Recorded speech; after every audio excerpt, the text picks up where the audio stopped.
हज़रत हबीब अजमी रहमतुल्लाह अलैह शुरू में बड़े मालदार और अपना माल सूद पर अहले बसरा को दिया करते थे और हर रोज़ अपने लेन देन के तकाज़े के लिए जाया करते थे, और जब तक के जिनसे कुछ लिया होता वसूल न कर लेते थे न टलते थे, और अगर देखते कि और कुछ वसूल नहीं होता तो कहते कि अच्छा मेरे आने की मजदूरी दो, और इसी से अपना गुजारा करते।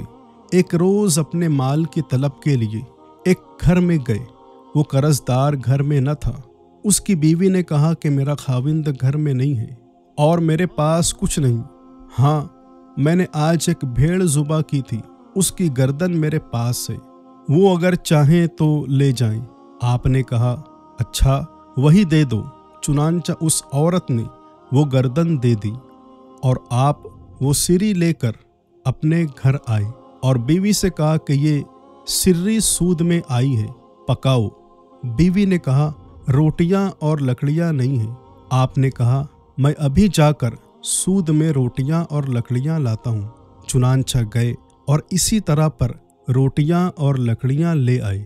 बीवी ने हांडी चढ़ाई, जब पक गई तो चाहा के प्याले में निकाले कि एक साइल ने दरवाजे पर आकर सवाल किया और राह खुदा में कुछ मांगा। हबीब कहने लगे कि वापस जाओ, इसलिए कि तुझे जो कुछ हम देंगे उससे तू अमीर न हो जाएगा मगर हम फ़कीर हो जाएंगे। साइल लौट गया।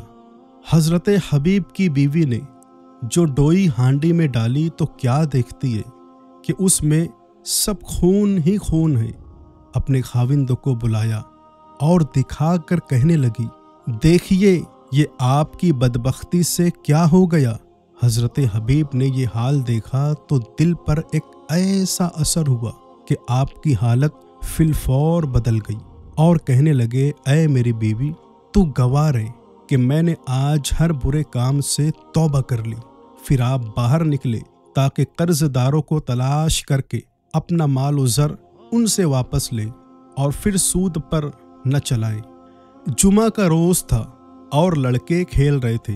उन लड़कों ने जब हज़रत हबीब को देखा तो आपस में कहने लगे कि देखो सूद खोर आ रहा है, अलग हो जाओ, ऐसा न हो कि उसके पाँव की गर्द हम पर पड़ जाए और हम भी इस तरह बदबख्त हो जाएं।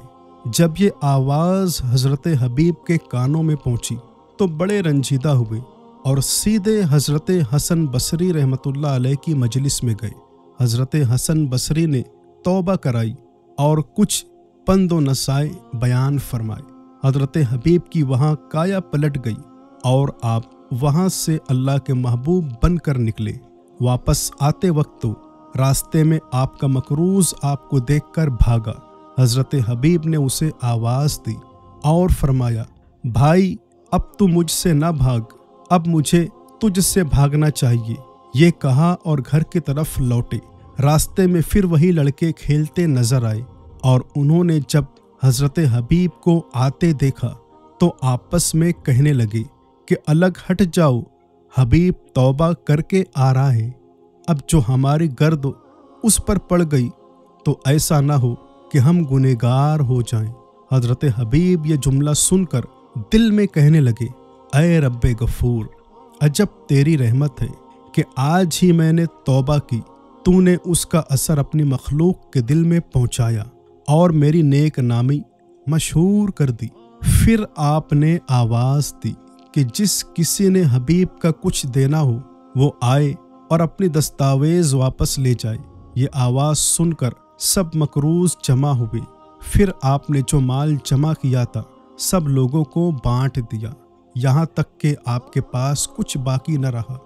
दोस्तों, अल्लाह की रहमत बड़ी वसी है और गुनहगार जब सच्चे दिल से तायब हो जाए तो उसकी रहमत फ़ौरन उसे अपनी आगोश में ले लेती है। और ये भी मालूम हुआ कि अल्लाह ताला अपने मकबूल से मोहब्बत फरमाता है।